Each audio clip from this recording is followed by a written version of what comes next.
Okay, this is the second video in this series.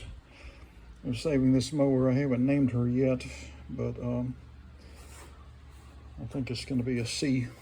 Anyway, I've reset the air gap using cut up milk jug strips, which is what I always use.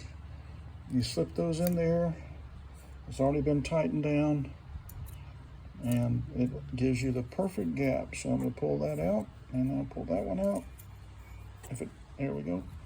And so there is the air gap, perfectly set. All right, let me set this camera down, and we will continue saving this mower.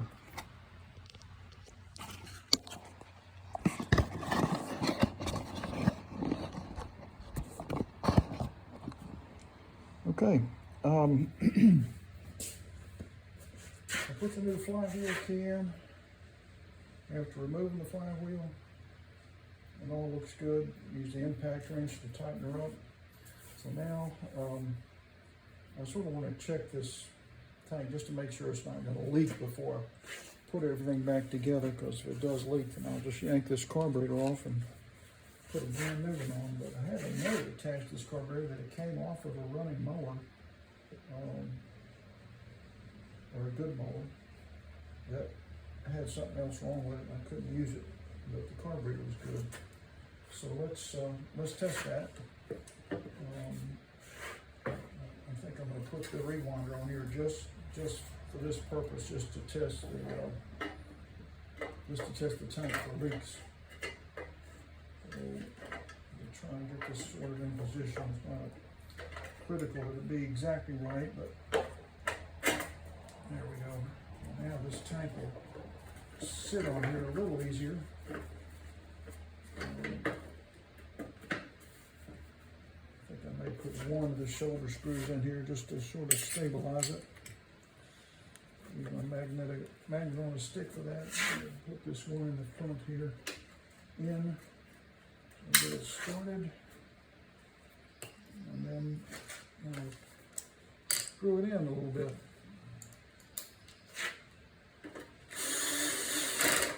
Okay, so this is not ready to install. I just want to check this tank for leaks. Not the tank so much, but the carburetor. And this is the old type mower that had the fuel stabilizer cartridge. I don't think that was ever all that successful, and it's just useless now. So I'm going to go ahead and pop that out, get it out of there. But it's not doing anything. I don't want people to think it's doing something when it's not. There we go. I'm not sure if they ever punched a hole in it, but I think what was in there was dried out anyway. So let's get some fuel in here. I did this once earlier on the original hose, and it was leaking, but let's see what this one does. 2, 3, 4, 5, 6, 7, 8, 9, 10, 11, 12, 13, that's enough. And it's enough to check for leaks. Put the cap back on it because I want to breathe fumes. Yes, I have to. Alright, so let's just sit here a minute and look for leaks.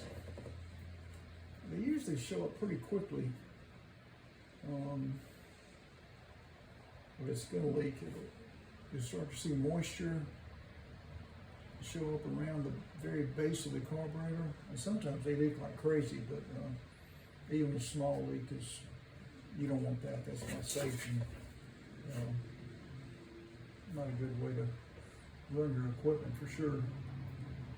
So I don't see any leaks, so I'm thinking that maybe this is going to be okay.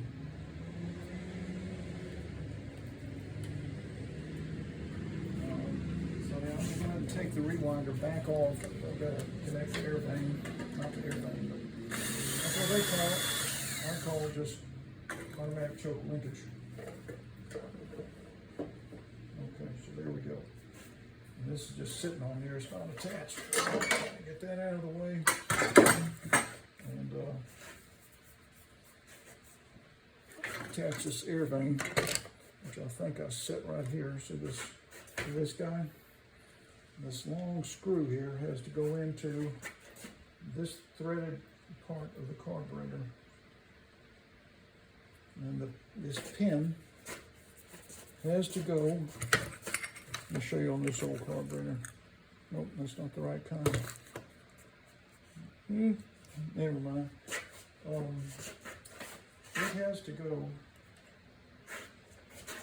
correct, let's see, yeah. So that's going to go there.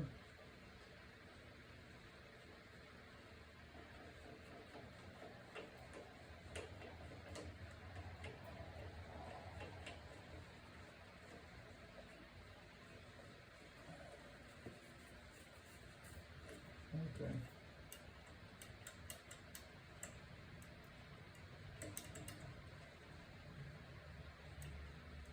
I think I may need to clean this screw. Hang on a second.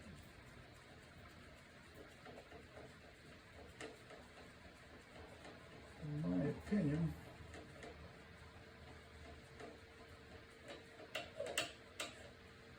it seems to be binding a little. Let me try the wire brush and see if that'll work a miracle. Here I go. Here's one. And then a wire brush on these threads and around the base of the screw and the shaft. All right.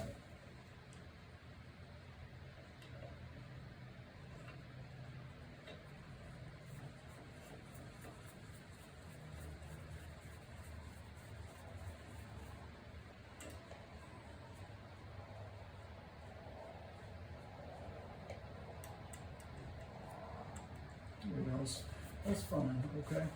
Now the key thing that's missing is this little spring, little tiny spring, which you do not want to lose. I'm going to try and get it on here without it going flying across the room.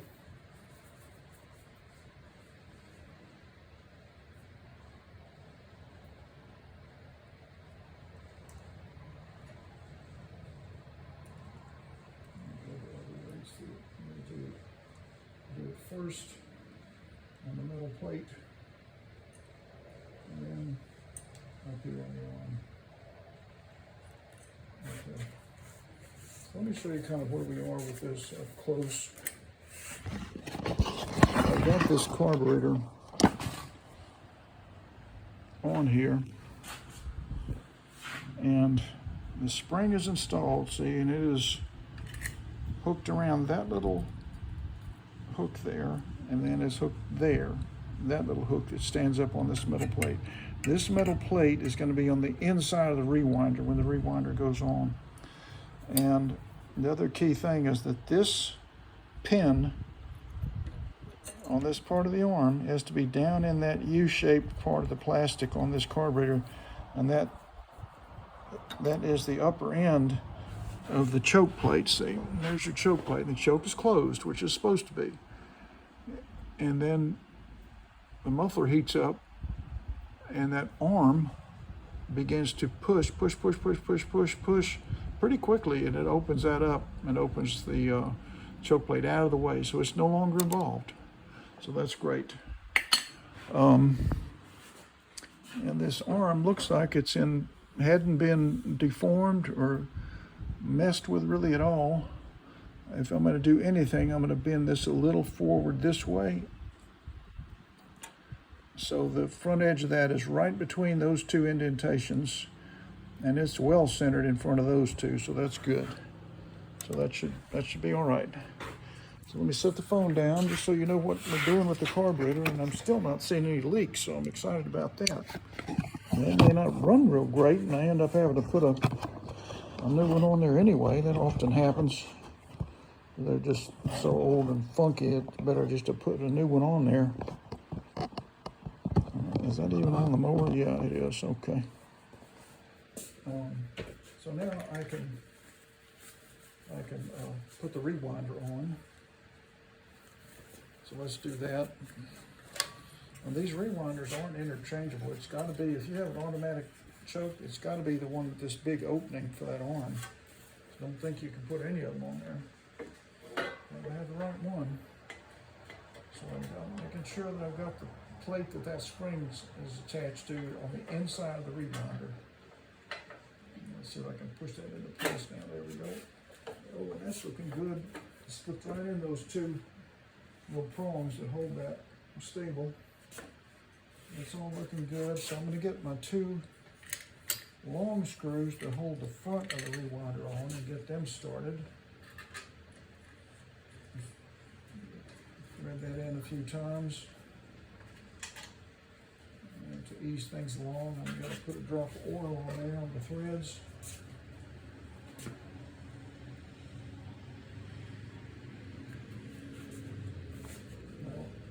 A little bit. And let's see, there's a 3/8. Get these started in there. Don't need it tight yet. All right, now I'm going to get the two shorter ones. They go on the back and get them started. I'm going to try using my magnet on the stick for this because it's kind of hard to get down here. Move this rewinder if you have to get it lined up. I think that is threading in. I'm going to do the other side now.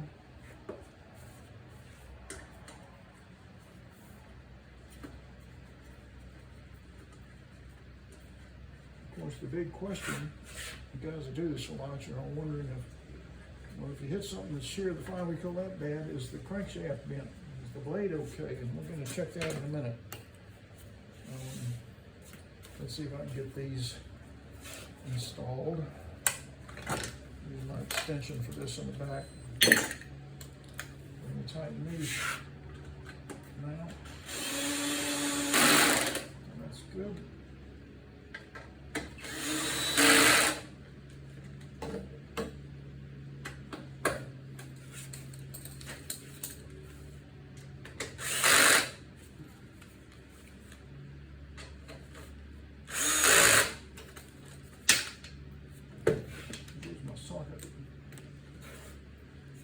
In case you're wondering,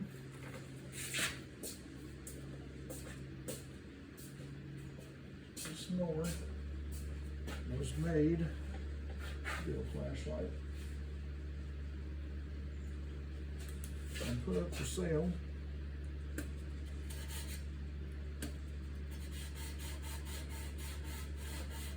on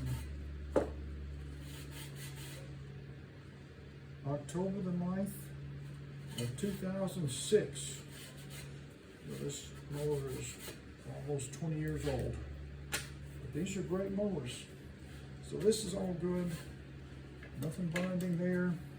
So now I'm going to swing the dipstick back into position. Put it back in the little hole there. And find one of the last shoulder screw. Be careful not to drop it down into the flywheel area.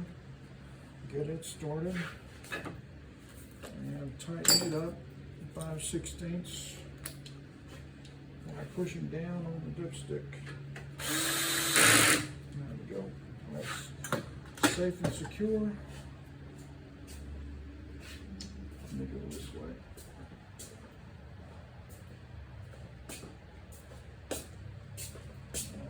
Run this rope through the hole in the tank. I'm going to bring the tank up and find that little screw that I used earlier to hold the tank on and put it back in using my magnet on a stick. Put that in a few threads, not too many because I've got to lift this tank to get the bottom screw in. That's good enough right there. Okay, now I'm looking for my little spacer and the long screw that holds the tank on at the bottom. So the spacer goes under here. You gotta lift the tank and put it in place. And then you can kind of push on the tank to hold that spacer in place until you get the screw in. And then once you got the screw in, then you start trying to find that hole in the body of the engine. Let me find my 3/8 socket. There's one. And where is my extension? Yeah, I need that. There you are. There's a 3/8 on there already. So let me see if I can at least get this thing started. Is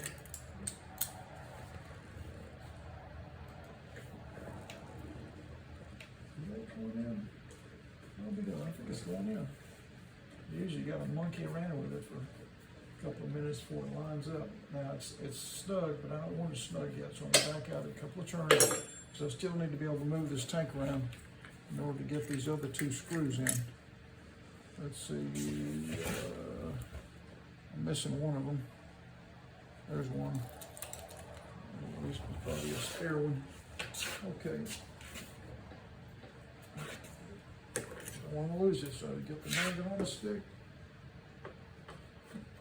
Turn in a few threads. Is it holding? Yes, it is.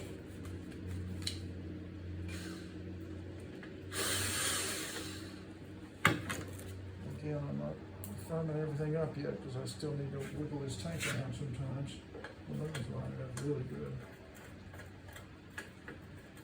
Yeah, that went in okay. There we go. Now we can snug these up.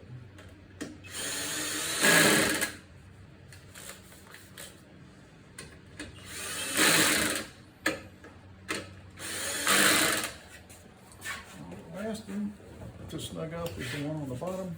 And I'm going to use the electric wrench for that. Electric drill.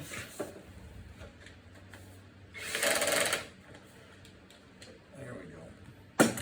Okay, so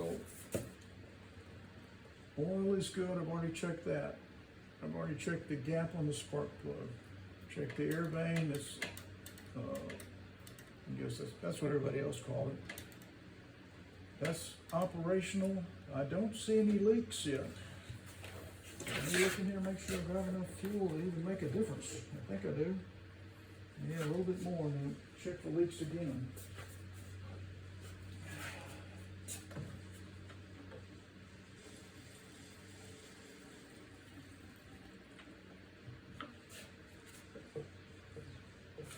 I like to see a little bit of movement on the bottom of the fuel. Then I know I've got fuel going to that carburetor for sure. Just a little bit more. Okay. So I can kind of see it swishing around down there. So definitely a 1/4 inch or so of fuel. And I'm still not seeing any leaks. Hallelujah. All right, that's enough for now. I'm going to tilt the mower back here in a little while and see what damage has been done to the blade and maybe to the crankshaft. But things are going pretty good.